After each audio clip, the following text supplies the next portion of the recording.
Bangladesh match তো জিতলো নেপালের বিপক্ষে। আমাদের কি খুশি হবার খুব ভালো কোনো উপলক্ষ আছে? আছে, বাংলাদেশের বোলিং নিয়ে। তানজিম সাকিবের ওই 4 over 2 মেডিন 7 run 4 wicket outstanding performance এবং 19তম ওভারে মুস্তাফিজের উইকেট মেডেন বাংলাদেশকে ম্যাচ জিতিয়েছে।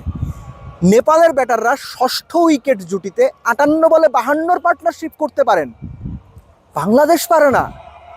বাংলাদেশ ভয়ে কাঁপে, উইকেটে দাঁড়িয়ে বুঝতে পারে না কি শট খেলবে, কোন বলকে কিভাবে মোকাবেলা করতে হবে। বাংলাদেশের ব্যাটিংটা তো আপনারা দেখেছেন।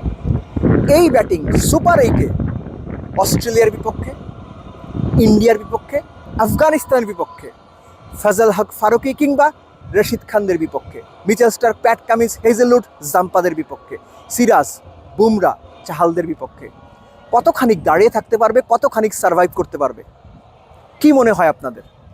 বাংলাদেশ যে ব্যাটিংটা করেছে, এই ব্যাটিংয়ের কোনো ব্যাখ্যা নেই। বাংলাদেশের প্লেয়াররা এই উইকেটে যে ধরনের শর্ট স্কেল আউট হয়েছেন, সেই শর্টসের কোনো ব্যাখ্যা নেই। বাংলাদেশের ব্যাটারদের উইকেট বুঝতে না পারা, ম্যাচ সিচুয়েশন রিড করতে না পারা, পরিস্থিতি অনুযায়ী মানিয়ে নিতে না পারা, কোন কোন জায়গাতে সমস্যা নেই? প্রতিটা জায়গাতে সমস্যা। পুরো টুর্নামেন্ট, পুরো বিশ্বকাপ থ্রু আউট চলছে তো চলছেই। বাংলাদেশের এই ব্যাটারদের এই দুর্দশা সত্যিকার অর্থে ভালো কোনো সাইন কি দিচ্ছে? একদমই না। বাংলাদেশের ব্যাটিং লাইন আপে আপনি একজন ব্যাটসম্যান দেখাতে পারবেন যিনি পরিস্থিতির সময় সত্যিকার অর্থে এই ম্যাচটাতে একটু হলেও দায়িত্বশীলতার পরিচয় দিয়েছিলেন। আমরা সাকিবের একটা ইনিংসের কথা বলি, আমরা পরপর 2 ম্যাচে তাওহিদ হৃদয়ের ইনিংসের কথা বলি, আমরা শ্রীলঙ্কার বিপক্ষে লিটনের 30-এর কথা বলি, নেদারল্যান্ডসের বিপক্ষে তানজিদ তামিমের 30-এর কথা বলি। আমাদের আলোচনা ভাই 30 নিয়ে, আমাদের আলোচনা একটা 50 রানের ইনিংস নিয়ে। আমরা একটা ভালো পার্টনারশিপের আলোচনা করতে পারি না, আমরা একটা ম্যাচ উইনিং ইনিংসের কথা আলোচনা করতে পারি না, আমরা একটা ফিয়ারসাম 150 স্ট্রাইক রেটের 50-র কথা আলোচনা করতে পারি না। এই হচ্ছে আমাদের ব্যাটসম্যানদের সত্যিকার অর্থের সামর্থ্য।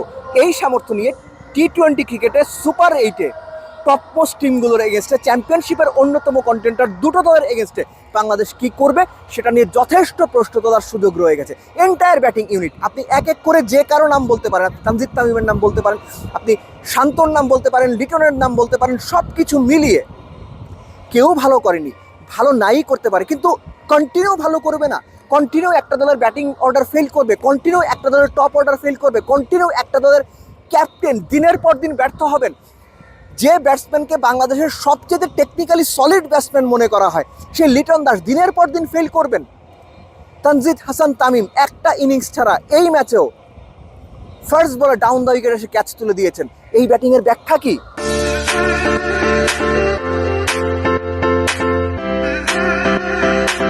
কোচ, টিম ম্যানেজমেন্ট, তারা অনেক বুঝে শুনেই টিমটা সাজিয়েছেন, বুঝে শুনেই প্লেয়ারদেরকে বিভিন্ন দায়িত্ব দিচ্ছেন। বোলাররা সেই দায়িত্ব দারুণভাবে পালনও করছেন। বাংলাদেশ যে টুর্নামেন্টে টিকে আছে, বাংলাদেশ যে টুর্নামেন্টে এখনো পর্যন্ত দাঁড়িয়ে আছে, বাংলাদেশের পতাকা উড়িয়ে রাখতে পেরেছে, সেটা বোলারদের সৌজন্যে, courtesy goes to absolutely to the bowlers. কিন্তু ব্যাটসম্যানরা ঘুরে ফিরে সাকিবের ইনিংসের একটা কথা বলতে হয়, ঘুরে ফিরে লিটনের 30-এর কথা বলতে হয়, যেটা আমি আগেই বলছিলাম। এই 30, এই 40, এই একটা 50, এই কি আমাদের প্রাপ্তি? এগুলোর জন্যই বাংলাদেশ ক্রিকেট, এগুলোর জন্যই বাংলাদেশের টি-20 বিশ্বকাপ। এই ব্যাটিং নিয়ে আসলে সত্যিকার অর্থে খুব বেশি আশা করার কিছু নেই। বাংলাদেশ সুপার 8 পর্বে পৌঁছে গেছে, বাংলাদেশ সুপার 8-এ গিয়েছে, 3টা ম্যাচ জিতেছে। সব কিছু মিলে বিশ্বকাপে এখনো পর্যন্ত বাংলাদেশের সেরা পারফরমেন্স। 3টা ম্যাচ তারা জিতেছে, এখনো পর্যন্ত বিশ্বকাপে বাংলাদেশের সেরা পারফরমেন্স টি-20 বিশ্বকাপে। কিন্তু তাতেও সন্তুষ্ট হওয়ার কোনো কারণ আছে কি? আমি গত 2-3 দিন ধরে একটা কথা বারবার বলছিলাম, নেপালের বিপক্ষে কনভিনসিংলি জয়টা ইম্পর্টেন্ট, নেপালকে গুড়িয়ে দিয়ে জয়টা ইম্পর্টেন্ট, নেপালের বিপক্ষে বড় দলের মতো পারফর্ম করে জেতাটা ইম্পর্টেন্ট।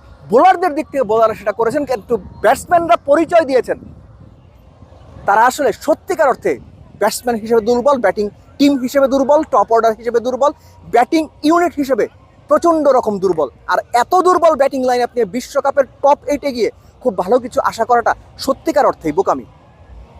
এই ভিডিওটা বাংলাদেশের অন্যতম জনপ্রিয় ফ্যাশন ওয়্যার ব্র্যান্ড রাইজের সৌজন্যে। আপনারা যারা রাইজের রেগুলার প্রাইস প্রোডাক্ট অর্ডার করতে চান, তাদের ওয়েবসাইট rise-brand.com, সেখানে গিয়ে অর্ডার করে দিন। আর অলরাউন্ডার কোড এটা ব্যবহার করলে পেয়ে যাবেন 20% ডিসকাউন্ট।